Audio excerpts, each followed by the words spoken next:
శ్రీ గురుభ్యో నమః. శ్రీ మహాగణాధిపతయే నమః. శ్రీ సరస్వతి నమః. భక్తులారా, వాల్మీకి మహర్షి రచించిన శ్రీమద్ రామాయణం యథాతథంగా చెప్పుకున్నాం.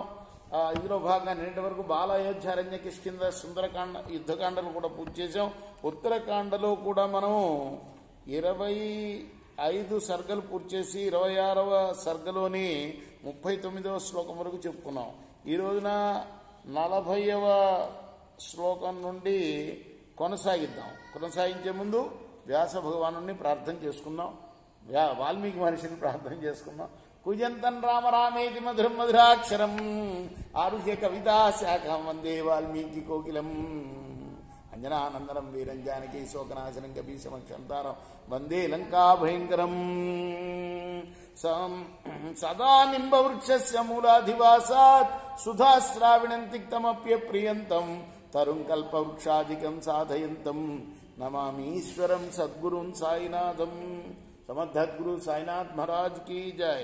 एवं मुक्त्वा सतां रक्षो निवेश्य च शिलातले कामभोगाभिसंरक्तो मैथुनायोपचक्रमे. రావుండిలా పలికి ఆమెను అనుభవించే విషయంలో ఆసక్తుడై శిలాఫలకం మీద పడుకోబెట్టి మైథునం ప్రారంభించాడు. ఎవరిని? రంభతో.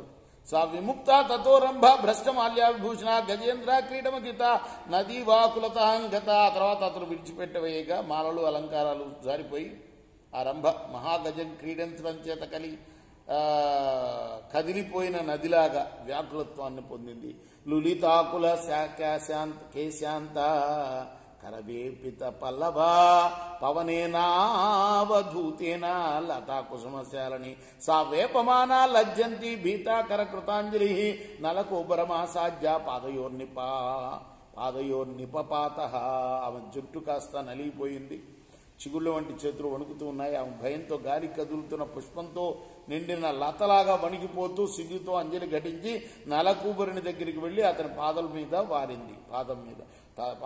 వాలింది. తదవస్థాంచ తాం దృష్ట్వా మహాత్మా నలకూబర అబ్రవీత్ కిమిదం భద్రే పాదయో పతితాసీమే. ఎవరు ఆ నలకూబరుడు? సొంత రావణుడి యొక్క అన్న కుమారుడు, కుబేరుడు యొక్క కుమారుడు నలకూబరుడు. ఆ నలకూబరుడు అటు అవస్థలో ఉన్న ఆమెను చూచి, ఓ మంగళపదురాలా, ఇదేమిటి? నా కాళ్ళ మీద ఎందుకు పడుతున్నావు? సావై నిశ్వసమానాతు వేపమానా కృతాంజలి తస్మై సర్వం యథాతత్వం ఆఖ్యాతం ఉపచక్రమే. ఆమె అప్పుడు వణికిపోతూ దోసులు ఒగ్గి నమస్కరిస్తూ నిట్టూరుస్తూ జరిగిందంతా తెలిపింది. ఏష దేవ దశగ్రీవ ప్రాప్తో గంతుం త్రివిష్టిపం తేన సైన్య సహాయేన నిశేయం పరిణామిత. రావణుడు స్వర్గలోకానికి వెళుతూ సైన్యంతో కూడా ఈ రాత్రి ఇక్కడ గడిపాడు అంటూ అయంతి దేవ దృష్టాస్మి త్వత్సకాశమరిందమ గృహీత తేన వృష్టాస్మి కస్య త్వంతి రక్షస. నీ వద్దకు వస్తున్నాన్ని చూచి ఆ రాక్షసుడు ఎవరి దానం అని ప్రశ్నించాడు. జరిగిందంతా చెప్తుంది.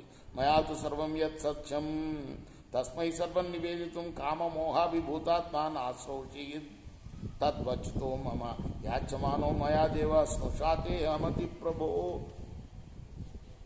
మొత్తం సత్యమైన విషయం అంతా తెలిపాను ప్రభో. నేను నీ కోడల్ని అని ప్రార్థిస్తున్నా కూడా నా మాట వినలేదు. తత్సర్వం పృష్ఠతః కృత్వా బలాత్తే నాస్మి దర్శిత ఏవం త్వమపరాధం మే క్షంతుమర్హసి సువ్రత నహి తుల్యం బలం సౌమ్య స్త్రియాశ్చ పురుషస్య. ఓ సౌమ్యుడా, నీ చెప్పింది ఏది లెక్క చేయకుండా బలత్కారంగా నన్ను అవమానించాడు, నన్ను అనుభవించాడు కూడా. ఈ అపరాధం క్షమించు. స్త్రీ బలం పురుషుడి బలంతో సమానం కాదుగా. ఏతచ్చుత్వాతు సంక్రుద్ధా తథా వైశ్రవణాత్మజ దర్శనాంతాం పరాం శ్రుత్వా ధ్యానం సంప్రవివేశ. కుబరుడు ఆ తర్వాత ఆ మాటలు విని కోపించి కొంచెం సేపు ధ్యాన నిమగ్నుడయ్యాడు. తస్య తత్కర్మ విజ్ఞాయ తథా వైశ్రవణ ఆత్మజ మూర్తాత్ క్రోధతాం రాక్ష స్తోయం జగ్రాహ పాణినా. కోపంతో కళ్ళేరబడి హస్తంలో నీళ్లు స్వీకరించాడు. గృహీత్వా సరళం సర్వం ఉపస్పృశ్య యథావిధి ఉత్ససర్జ తదా శాపం రాక్షసేంద్రాయ దారుణం. ఆచమనం చేశాడు, నీళ్లు తీసుకున్నాడు, భయంకరమైన శాపం ఇచ్చాడు రావణాసురుడికి. అకామాతేన యస్మాత్ త్వం బలాద్ భద్రే ప్రదర్శిత తస్మాత్ స యువతీమన్యాం నా కామముపయాస్యతి. చూడు, నీపైన ఏమాత్రం కోరిక లేని అమ్మాయిని అనుభవించావు నువ్వు. ఇటు తర్వాత నీపై ఏమాత్రం కోరిక లేని ఏ స్త్రీని కూడా నువ్వు పొందజాలవు అని శాపం ఇచ్చాడు. యదాక్యకామాంకామర్తో దర్శయిష్యతి యోజనాం మూర్ధాతు తథా తస్య సకలీ భవిత తథా. అంతేకాదు, అలా గనక చేస్తే ఇతని శిరస్సు 7 ముక్కలుగా బద్దలవుగాక అని కూడా స్మరణ. తస్మిన్నుదాహృతే శాపే జ్వలితాగ్ని సమప్రభే దేవదుందుభయో నేదు పుష్పవృష్టిస్య కాచ్యుత. వెంటనే ఆకాశం నుండి పుష్పవృష్టి కురిసింది.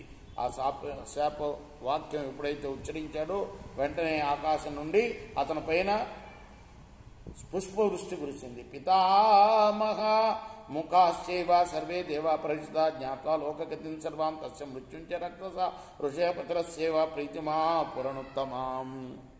లోకంలో జరుగుతున్న ఆ ప్రవృత్తిని, రాక్షసునికి రానున్న మరణాన్ని గూర్చి తెలుసుకొని బ్రహ్మదేవుడు మొదలైన దేవతలందరూ కూడా పరమానందపడ్డారు. ఋషులు, పితృదేవతలు కూడా గొప్ప సంతోషం పొందారు. శ్రుత్వాతు సదశగ్రీవస్తం శాపం రోమహర్షణం నారీషు మైథునీ భావం నాకామా స్వభ్యరోచ. రావణుడు భయంకరమైన ఆ శాపాన్ని గురించి విన్నది మొదలు తనపై కోరిక లేని స్త్రీలతో మైథునానికి ఉద్యమించలేదు. తేన నీతా స్త్రీ ప్రీతి మాపు సర్వ ప్రతివ్రత నలకోబరం నిర్ముక్తం శాపం శ్రుత్వా మనప్రియం. రావణుడు అపహరించుకుని వచ్చిన పతివ్రతలైన స్త్రీలందరూ కూడా తమ మనస్సుకు ఆనందం కలిగించు నలకూబరుడిచ్చిన శాపాన్ని గురించి విని సంతోషించారు. ఇచ్చార్షే శ్రీమద్ రామాయణే ఉత్తరకాండే షడ్వింశ సర్గ. ఇది వాల్మీకి ప్రోక్త ఉత్తరకాండలో, రామాయణ ఉత్తరకాండలో 26వ సర్గ. రేపు 27వ సర్గ ప్రారంభం చేద్దాం. కృష్ణార్పణమస్తు. సాయి కృష్ణార్పణమస్తు. 25వ తారీఖు ఇవాళ.